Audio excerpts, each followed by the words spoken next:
Okay, dear friends, today's our topic is offer curve or reciprocal demand curve or demand supply curve. Offer curve, also called reciprocal demand curve or demand and supply curve.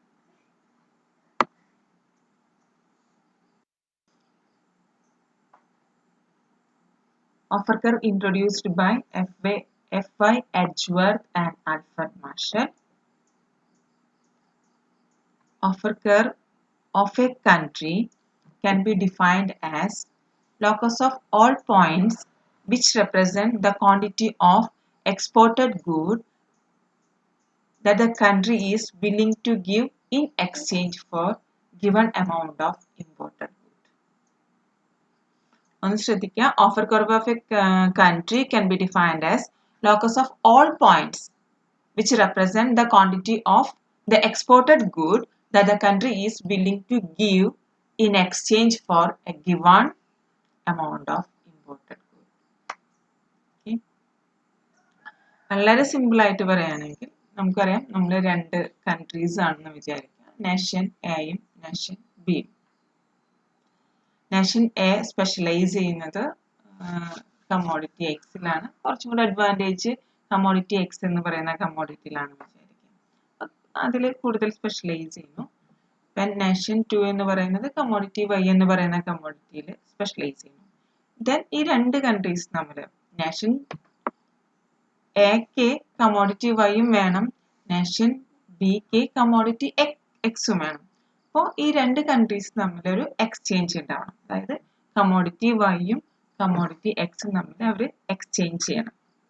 Nation A എന്ന് പറയുന്നത് commodity Y import ചെയ്യണം, nation B എന്ന് പറയുന്നത് commodity X import ചെയ്യണം. അല്ലെങ്കിൽ nation A commodity X export ചെയ്യണം, nation B commodity Y export ചെയ്യണം. എന്നാൽ മാത്രമേ അവിടെ എക്സ്ചേഞ്ച് ഉണ്ടാവുള്ളൂ. പക്ഷെ ഇവിടെ ഓഫർ കർവ് എന്ന് പറയുന്നത് ഓഫർ ചെയ്യുന്നതാണ്. ഓക്കെ, ഞാനൊരു യൂണിറ്റ് വൈ എ എന്ന് പറയുന്ന കൺട്രി ആണെങ്കിൽ കൺട്രി എ ഒരു യൂണിറ്റ് വൈ ഇമ്പോർട്ട് ചെയ്യണമെങ്കിൽ എത്രയാണ് കമ്മോഡിറ്റി എക്സ് ഓഫർ ചെയ്യുന്നത്, അതാണ് ശരിക്കും ഓഫർ കർവിൽ റെപ്രസെന്റ് ചെയ്യുന്നത്. ഞാൻ എത്ര ഓഫർ ചെയ്യുന്നു ആ ടേമിൽ തന്നെയുണ്ട്. കമ്മോഡിറ്റി എക്സ് ഞാൻ എത്ര ഓഫർ ചെയ്യുന്നു അതാണ് ശരിക്കും, ആ ഒരു റേഷ്യോസ് ആണ് ഈ അതിൻ്റെ ഒരു ലോക്കസ് ഓഫ് പോയിന്റ്സ് ആണ് ശരിക്കും ഓഫർ കർവ് റെപ്രസെന്റ് ചെയ്യുന്നത്. ഓക്കെ, ഒന്നും കൂടി ശ്രദ്ധിക്കുക. Offer curve of A country can be defined as locus of all points which represent the quantity of the exported good that a country is willing to give in exchange for a given amount of imported good. ഒരു given amount of imported goodന് വേണ്ടി ഞാൻ എത്രയാണ് offer ചെയ്യുന്നത്, ഞാൻ എത്രയാണ് export ചെയ്യാനായിട്ട് തയ്യാറായിരിക്കുന്നത്, അതാണ് ശരിക്കും ഓഫർ കർവിൽ റെപ്രസെന്റ് ചെയ്യുന്നത്. Or the quantity of the imported good that the country is willing to accept in exchange for a given amount of exported good. Okay, the quantity of imported good that country is willing to accept in exchange for a given amount of exported. ഒരു given amount of exported ഞാൻ എത്രയാണ് commodity Y accept ചെയ്യാൻ തയ്യാറാണ്, അങ്ങനെ തിരിച്ചും നമുക്ക് പറയാനായിട്ട് പറ്റും. Okay, the curve indicates the various terms of trade at which the country is willing to trade. ഈ കർവ് ശരിക്കും നമുക്ക് കാണിക്കുന്നത് ടേംസ് ഓഫ് ട്രേഡ് ആണ്. നമുക്കറിയാം എന്താണ് ടേംസ് ഓഫ് ട്രേഡ് എന്ന് അറിയാലോ. Okay, an offer curve shows the offers, ഞാൻ ഓഫർ ചെയ്യാണ്, of a country at alternative terms of trade. The amount the country is willing to export and the amount the country is willing to imports. It's also called reciprocal demand curve or demand supply curve. Okay, നമ്മളെ demand എന്ന് പറയുന്നത് നമ്മളുടെ ഇമ്പോർട്ട്സും നമ്മളെ supply എന്ന് പറയുന്നത് exports ആണ്. ശരിക്കും ഇമ്പോർട്ട്സും എക്സ്പോർട്ടും കാണിക്കുന്നത് കൊണ്ട് അവിടെ ഡിമാൻഡ് ആൻഡ് സപ്ലൈ കർവ് എന്നും പറയുന്നു. അല്ലെങ്കിൽ ഇതൊരു റെസിപ്രോക്കൽ ഡിമാൻഡ് ആണ്, ഡിമാൻഡ് കർവായിട്ട് നമുക്ക് പറയാനായിട്ട് പറ്റും. Okay, this is the figure for offer curve. Here OA is the offer curve of nation A and OB is the offer curve of nation B. OA is the offer curve of nation A, OB is the offer curve of nation B. International equilibrium occurs at the intersection of two offer curves. International equilibrium വരുന്നത് രണ്ട് offer കർവുകളും nation എയുടെയും nation ബിയുടെയും offer കർവുകൾ തമ്മിൽ intersect ചെയ്യുമ്പോഴാണ്. അതെന്ന് പറയുന്നത് അറ്റ് പോയിന്റ് ഇയിലാണ്.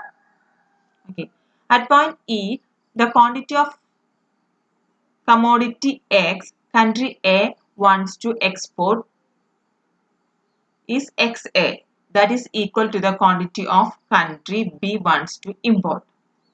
ആ ഇക്വിലിബ്രിയം പോയിന്റിൽ കൺട്രി എ എക്സ്പോർട്ട് ചെയ്യാനായിട്ട് വില്ലിംഗ് ആയിരിക്കുന്നത് XA എന്ന് പറയുന്ന ക്വാണ്ടിറ്റിയാണ്. എക്സ്പോർട്ട് ചെയ്യാനായിട്ട് വില്ലിംഗ് ആയിരിക്കുന്നത് XA എന്ന് പറയുന്ന ക്വാണ്ടിറ്റിയാണ്. അതേ ക്വാണ്ടിറ്റി തന്നെയാണ് nation B want to import. എന്നാൽ മാത്രമേ അവിടെ ഒരു ഇക്വിലിബ്രിയം ഉണ്ടാവുള്ളൂ. OXA ആ ഒരു പോർഷനാണ് കൺട്രി എ എക്സ്പോർട്ട് ചെയ്യുന്നത്. അത് തന്നെയാണ് ആര് ഇമ്പോർട്ട് ചെയ്യുന്നത്? കൺട്രി ബി ഇവിടെ ഇമ്പോർട്ട് ചെയ്യുന്നത്. Okay, the quantity of commodity Y country B want to export, അതായത് കൺട്രി ബി എക്സ്പോർട്ട് ചെയ്യാൻ ആഗ്രഹിക്കുന്ന ക്വാണ്ടിറ്റി വൈ എത്രയാണ്? വൈ ബി ആണ് അല്ലെ? അത് ഈക്വലന്റ് ആണ് എന്തിന്? Quantity A want to import. അതായത് നേഷൻ ബി എക്സ്പോർട്ട് ചെയ്യാൻ ആഗ്രഹിക്കുന്ന, നേഷൻ ബി എന്ന് പറയുന്നത് സ്പെഷ്യലൈസ് ചെയ്യുന്നത് കമോഡിറ്റി വൈയിലാണ്. എക്സ്പോർട്ട് ചെയ്യുന്നത് വൈ എന്ന് പറയുന്ന കമോഡിറ്റിയാണ്. എക്സ്പോർട്ട് ചെയ്യാൻ ആഗ്രഹിക്കുന്ന ക്വാണ്ടിറ്റി എന്ന് പറയുന്നത് വൈ ബി ആണ്. ആ സെയിം ക്വാണ്ടിറ്റി തന്നെയായിരിക്കണം ആര് ഇമ്പോർട്ട് ചെയ്യാൻ ആഗ്രഹിക്കേണ്ടത്? Nation A. എന്നാൽ മാത്രമേ അവിടെ ഒരു ഇക്വിലിബ്രിയം പോസിബിൾ ആവും. Okay, thus the equilibrium is in at the point E. E എന്ന് പറയുന്ന പോയിന്റിലാണ് ഇക്വിലിബ്രിയം ഉണ്ടാവുക. അതായത് രണ്ട് ഓഫർ കർവുകൾ തമ്മിൽ ഇന്റർസെക്ട് ചെയ്യുമ്പോഴാണ് അവിടെ ഒരു ടേംസ് ഓഫ് ട്രേഡും അല്ലെങ്കിൽ ഒരു ഇക്വിലിബ്രിയം ഉണ്ടാവുന്നത്. ആ ഒരു പോയിന്റ് ആണ് ഇവിടെ നമ്മളുടെ ഈ ഫിഗറിൽ പോയിന്റ് ഇ എന്ന് പറയുന്നത്. Okay, the equilibrium terms of trade are measured by the slope of the ray OE. OE എന്ന് പറയുന്ന OE ഒരു minute, measured by the slope of the ray OE. അതായത് ഈ ഇക്വിലിബ്രിയം ടേംസ് ഓഫ് ട്രേഡിന്റെ ഇക്വിലിബ്രിയത്തിലോട്ടുള്ള ആ പോയിന്റിലോട്ട് നമ്മളൊരു line വരയ്ക്കുമ്പോൾ അതിന്റെ സ്ലോപ്പ് വെച്ചിട്ടാണ് നമ്മളിവിടെ ടേംസ് ഓഫ് ട്രേഡ് മെഷർ ചെയ്യുക. നമുക്കറിയാം ഈ ഓഫർ കർവിന് തന്നെ നമുക്ക് ടേംസ് ഓഫ് ട്രേഡ് ഈസി ആയിട്ട് മെഷർ ചെയ്ത് എടുക്കാൻ പറ്റും. അത് പറഞ്ഞു കഴിഞ്ഞാൽ നമ്മളുടെ ഈ റേ OE എന്ന് പറയുന്ന റേയുടെ സ്ലോപ്പ് നമ്മൾ മെഷർ ചെയ്താൽ നമുക്ക് equilibrium terms of trade measure ചെയ്യാനായിട്ട് പറ്റും. ഓക്കെ, ക്ലിയർ ആണെന്ന് വിചാരിക്കുന്നു. സിമ്പിൾ കൺസെപ്റ്റ് ആണ്, പക്ഷെ നല്ല ഇമ്പോർട്ടൻ്റ് ആയിട്ടുള്ള കൺസെപ്റ്റ് ആണ്. ഇത് കുറച്ചും കൂടെ ഡീറ്റെയിൽ ആയിട്ട് നിങ്ങൾ PG ലെവലിൽ പഠിക്കും. At presently നിങ്ങൾക്ക് ഇത്